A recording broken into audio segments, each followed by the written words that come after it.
Bueno, ya que estamos hablando de precios. Armando, buen día. Un placer. A ver, vamos a hablar el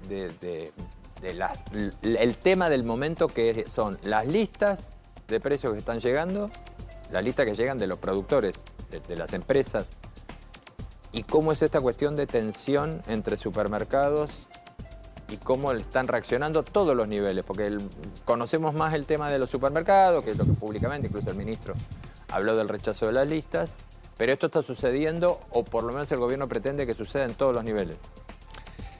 A ver, o sea, el tema listas arranca el lunes de una manera con mucha incertidumbre, en donde los proveedores empiezan a llamar, o nosotros comenzamos a llamar desde Cadama a proveedores a ver cuál es la temática a seguir. Y la realidad es que muchos proveedores empezaron a pasar listas nuevas, pero informaban que teníamos todavía oportunidad para comprar con los precios viejos. El tema era, te dejaban la lista nueva, pero ya te decían es la última vez que compras con los precios anteriores. Esa era una temática muy común que se utilizaban en periodos inflacionarios, o sea, en periodos inflacionarios donde los precios cambiaban semana a semana o a veces han llegado a cambiar en 48 horas, era una temática muy común en esos periodos. Es como que parecía que volvía a eso. Lógicamente nosotros nos cubrimos, o sea, se han pasado los pedidos en las listas anteriores y se tomaron las listas y se empezó a tomar nota, pero en ningún momento se llegó a comprar con las listas nuevas. ¿Qué pasó con eso? En la medida en que el tema dentro de las 24, 48 y 72 horas el tipo de cambio se fue estabilizando, o sea, las charlas empezaron a, espera, esto no tiene sentido, o sea, tenías un MEP, un contado con liqui de 1.340, un dólar Banco Nación 1.090, se está estabilizando el tipo de cambio en el medio, no podemos tomar estas listas, no hay consumo para validar esta suba de precios. ¿En qué basamos estas subas de precios? En base a eso empezó un diálogo en donde ya decíamos entre nosotros, los colegas, que no íbamos a validar tomar listas nuevas o íbamos a tratar al menos de esperar todo el tiempo posible a ver cómo se estabilizaba el mercado para ver si estas listas tenían o no tenían razón de ser. ¿Qué aumentos tenían más o menos esas listas? Es muy interesante la pregunta porque principalmente las listas que estaban llegando eran listas que tienen mucho que ver con commodities. O sea, Argentina es un país exportador de aceites, por ejemplo, y la primera lista que llegó fue un cambio en la categoría aceites. ¿Cuánto? Del 8%. 8%. Que estaba dentro de rasgos normales, porque si vos tomás un dólar Banco Nación que al día anterior estaba a 1.074, estábamos ya hablando de 1.180 hasta digamos que estaba por debajo. Era por ahí razonable. Cuando empezaron a llegar otras listas de otros sectores, ya ahí empezamos a abrir los ojos, pero así como les di esas malas noticias quizás el lunes, hoy tengo que decirle que las listas se han retrotraído todas, que hoy ya no hay empresas que estén diciendo que esas listas se van a poner en vigencia y no hay motivo para que haya cambios de precios en las semanas enteras. ¿Qué números encontraste en esa lista, más allá de este caso del aceite del 8%, como más exorbitantes tal vez? ¿Cuáles son los retrocesos aproximadamente? No, del total, la lista en total ha retrocedido. Aceites no, porque lógicamente somos un país exportador de aceites, sabemos que es un commodity internacional, como el café, como el aceite de oliva, como el trigo. Esas son categorías que automáticamente se acomodan al dólar que está proveyendo el mercado en el momento. Exacto. ¿Por qué aclaro esto? Porque muchas veces, o sea, desde los medios se genera confusión. Entonces, en un momento en el que el dólar Banco Nación no te provee dólares oficiales, automáticamente el mercado se empieza a proveer por el dólar MEP y los precios empiezan a regir por un dólar MEP. Sí. Y alguno que no puede hasta por el blue, alguno se ¿no? cubre también por arriba. O sea, lamentablemente Argentina, con las experiencias que hemos tenido en los últimos 50 o 60 años, cada uno ha generado los anticuerpos para defender sus ahorros, su empresa, su poder adquisitivo. Ahora, ¿eso como quiere pueda. decir que muchos productos del supermercado estaban calzados a un dólar MEP? La verdad es que no te lo sé decir, lo que te puedo asegurar es que sí había muchas promociones últimamente y es muy interesante tu pregunta porque las listas que han llegado en enero, febrero y marzo era muy evidente que había un reacomodamiento de costos, que ya las listas no estaban ajustándose por dólar, sino que en cada ítem que vos veías en la lista realmente ya se empezaba a hacer costos finos, ¿sí?, de la elaboración de un producto. O sea, vos veías en la lista de un proveedor de primera marca que empieza con A y vos veías tranquilamente que tenías bajas y subas de precios en distintos productos. O sea, claramente ya estaban haciendo costos para saber Es decir, cuál es la formación de lo que hace casi la totalidad del mundo civilizado. Exacto, estábamos pasando a un mercado normal. Normal. Eso era real. Normal, en formación de costos y no a regirnos por un valor Digo, dólar porque de ajustar cotización. precio por tipo de cambio, el mundo normal no existe. Totalmente, y no existen los márgenes de ganancia en Argentina y hacer más eficiente tu estructura de costos debería ser el camino. ¿Ves que de a poco las empresas están trabajando en eso? Eso es lo que vimos nosotros, digamos, estos últimos 5 o 6 meses. O sea, por eso si vos te fijás, el índice mayorista de marzo dio el 1.5. Sí, y viene con mucha brecha con el IPC. Exacto. Precisamente porque hoy el IPC, el desvío lo tenés mucho por servicio y ahí es donde está muy impactado. Y también la categoría alimento en marzo dio muy alto por el impacto de carnes y todos sus derivados. Y vos como representante de mayoristas, ¿ustedes ves más ingresos de productos importados o eso no avanzó tanto? No, hay productos importados en algunas categorías muy puntuales, es muy poco lo que ha entrado, es más simbólico y más me parece un mensaje a la industria alimenticia porque había realmente algunas marcas y algunas categorías que nosotros cruzábamos a Uruguay y veíamos las mismas marcas argentinas a la mitad de precio o mismo a Chile, ¿no? Entonces, me parece que ha sido más un mensaje del gobierno para esos monopolios que todavía tiene la Argentina, que de alguna manera tenían el mercado cautivo, darle una señal de decir, bueno, tenemos que ajustar a costo y no a valor dólar. Ahora, vos mencionabas antes de que saliéramos al aire, hablábamos mucho del tema de costos ocultos. ¿Cómo es qué es lo que tenemos que mirar abajo del agua de esta estructura de precios para encontrar ese horizonte de problemas real? Es muy interesante tu pregunta porque hay una gran realidad. Nosotros desde CADAM lo que vemos es que hay siempre la discusión del tipo de cambio. Parece como que todo el único variable económica en un país bimonetario, porque la economía que hemos tenido los últimos 50, 60 años nos ha hecho un país bimonetario, parece que todo pasa por el tipo de cambio. Y la realidad es que no es así. O sea, la Argentina en estos 50, 60 años ha desarrollado a través de los distintos gobiernos que nos han formado, ¿sí?, un montón de costos ocultos, distintos. Nosotros cada vez que pensamos que un gobierno llega a un municipio, a una gobernación o a la presidencia, lo único que hemos visto es que han generado nuevos impuestos. Y lo que hay que realmente decirle a la población es que todo eso se traslada a precio. Dame un ejemplo de costo oculto. ¿Costos ocultos qué son? La tasa extra que te está cobrando un municipio por alguno de tus movimientos. Tenemos costos ocultos, separémoslos en 2 tandas. Tenemos costos ocultos laborales y tenemos costos ocultos que sufren las pymes que no las hacen permeables para exportar. En los costos ocultos laborales te hago una cuenta muy simple. Una empresa pyme hoy de comercio está trasladando a precios 1.241.000 pesos, que es el costo total de un empleado por todo lo que cuesta ese puesto de empleado a un empleado de comercio. Un empleado de comercio a una pyme le sale eso. Cuando nosotros miramos el recibo de sueldo, ese empleado se lleva 857.000 pesos. ¿Qué pasa? ¿Cuánto le cuesta? 241. Trasladamos a precio 1.241.000, el empleado se lleva en mano 857.000 pesos. Este es el primer tramo de costos ocultos. En esos costos ocultos, nosotros lo que estamos pidiendo desde CADAM es que el 1.241.000 queremos que vaya a la cuenta sueldo.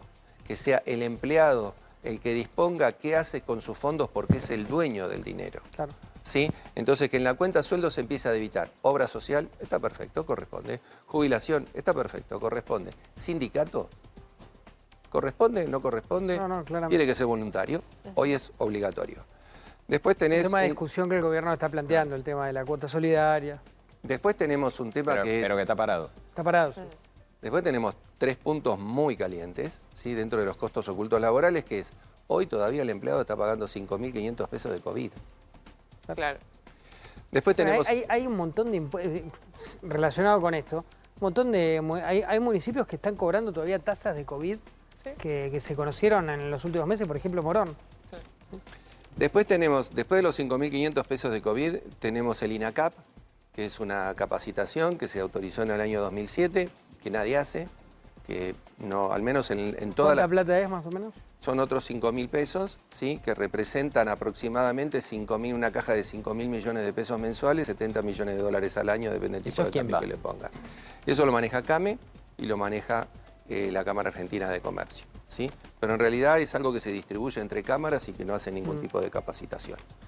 Entonces eso nosotros también decimos que para que realmente el servicio de capacitación del INACAP sea genuino, sea el empleado el que lo valore, tiene que ser un aporte no obligatorio. ¿Sí? O sea, tiene que ser un aporte totalmente voluntario que se descuente también de la cuenta sueldo, para que de esa manera realmente presten calidad y servicio a la capacitación de los empleados. Después también tenemos este otro que es una barbaridad por donde lo mires, o sea, me vas a entender muy rápido, que es el seguro La Estrella. El seguro La Estrella es un seguro que se votó en el año 1993 y que nosotros no podemos creer que en 30 años no se haya visto. El seguro La Estrella no tiene capitalización por inflación. O sea, es un seguro que, y aparte te cobran comisiones. Entonces, vos aportás, primero era el 3,5, después bajó al 2,5. Cuando vos haces ese aporte con el pasar de los años, el capital con los 6.600 puntos que iba de inflación en la Argentina, se licuó. Hoy, una persona que aportó 20 años en el seguro La Estrella, que encima le decimos seguro La Estrella porque está totalmente direccionada a una compañía que se llama La Estrella. O sea, no podés elegir otra. ¿Ese seguro te cubre de qué? Es un seguro privado. ¿Privado? Es una jubilación privada. O sea, el seguro La Estrella es una jubilación privada. ¿Sí? Que vos podés hacer un retiro voluntario con el 50% si te quedas. Si te despiden. Pero que se te licúa. Claro, pero que se te licuó. Hoy, por ejemplo, si alguien se va a licuar con eso, después de 20 años de aporte, cobra una jubilación de 60.000 pesos. Claro, ¿qué les dicen hoy los funcionarios del gobierno cuando ustedes le dicen, mirá esta cantidad de gastos que no tienen sentido? Bueno, nosotros hemos ido, esto de los costos ocultos laborales, hemos hecho una presentación en el Congreso, hemos tenido, la verdad que hemos tenido, nos han escuchado muy bien todos los segmentos parlamentarios de distintos partidos. En lo personal me ha tocado hablar en el Congreso, en la comisión, todavía se está testificando en la comisión, esperamos que el martes próximo haya dictamen y nos han escuchado con atención, en muchos casos con asombro, no podían creer las cosas que estábamos manifestando, las han investigado, nos han dado la derecha y ahora el martes, si Dios quiere, saldrá dictamen. Ahora, esto porque siempre estamos siguiendo la cuestión de qué corresponde a todo el proceso de desregulación que está llevando adelante Sturzenegger y al mismo tiempo la resistencia que hay por parte de municipios y de gobernaciones a bajar. ¿Qué le corresponde a cada uno? Digo, ¿qué podría ser el desregulación en esto? Porque es una pelea que tiene el gobierno, y qué no puede hacer porque le corresponde a las provincias y a los municipios. Ahí vamos a la segunda parte de costos ocultos, que es las partes de por qué la Argentina es un país que no está competitivo, ¿sí? Siempre hablan del tipo de cambio, nosotros devaluamos hoy, corregimos inmediatamente precios porque estamos en un país bimonetario, después corregimos servicios, a los 90 días corregimos salarios, que siempre es el único y el más perjudicado, y volvemos a discutir el tipo de cambio. Estamos en esa rueda sin fin hace 50 años. Nosotros lo que estamos diciendo es que desde la década del 70 hasta acá, ¿sí? Cuando yo era chiquitito y tomaba mate en la vereda con mi mamá, que no había tanta inseguridad, o sea, no existía el IVA, no existía ingresos brutos, claro, no existían las tasas municipales, ¿sí? Y la clase media representaba el 70% y la pobreza era el 6 y el 8%, depende de quién la mida. Entonces, lo que nosotros no entendemos es, en la década del 70 nació el IVA. 1973. En la década del 80 nació ingresos brutos. Yo me afiliaba a CADAM, tenía 24 años y me acuerdo haber recibido al ministro de la provincia de Buenos Aires cuando pusieron ingresos brutos con el 0,5%. La explicación que nos dieron en ese momento, y me consta porque lo viví, era que necesitaban esos fondos para que los maestros, los enfermeros y la policía tengan mejores salarios. Claro. Hoy ingresos brutos es el 5,5% en casi todas las provincias de Buenos Aires. Ahora sí, como planteas vos, Rubén, esto es de las provincias. Claro, pero ahí no puede, el gobierno no puede hacer nada. Claro. Bueno, vivimos en un país federal. Pero a eso también tenemos que agregar... Perdón, el gobierno no puede hacer nada y hay que decirlo. Y cuando se hizo un pacto fiscal, que lo hizo Mauricio Macri para bajar ingresos brutos, se fue Mauricio Macri del gobierno y salieron todos los gobernadores corriendo a derogar el pacto fiscal y volver a subir ingresos brutos. Vos sabés que es mucho más grave esto cuando lo trasladamos a la economía real y a números, ¿no es cierto? Porque yo te voy a mostrar muy fácilmente que de cada 1.000 pesos que se consume en un supermercado, 490 pesos son impuestos. Hagamos la cuenta juntos. Salida de fábrica. Tenés el 21 de IVA, el 1,2 de impuesto al cheque, el 1,2 de tasa de seguridad e higiene, el 1,5 de ingresos brutos. Vamos a centros de distribución. Tenés el 5,5 de ingresos brutos, se repite de vuelta el impuesto al cheque y se repite la tasa municipal del 1,2 al 6%, depende del municipio donde va. Vayamos al almacén, supermercado, ferretería, maxi kiosco, donde lo quieran ver. Repetimos, 5,5 cheque y el 6% como distritos de Loma de Zamora, Lanús. Inviable. Y ahí tenés las diferencias que muchas veces se generan en los comercios. Al lado tenés el partido de 3 de febrero que cobra el 0,3%. Entonces vos después decís, ¿por qué hay tanta diferencia de precio entre un supermercado y otro? Es muy simple. En este partido paga el 6% de tasas municipales y en 3 de febrero paga el 0,3%.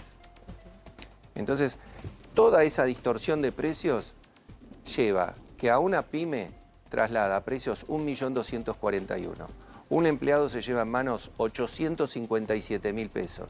Pero cuando va al supermercado, esos 857.000 pesos le rinden por 458.000 pesos. Ahí está la cuenta real de por qué la Argentina llegó a los niveles de pobreza que tenemos.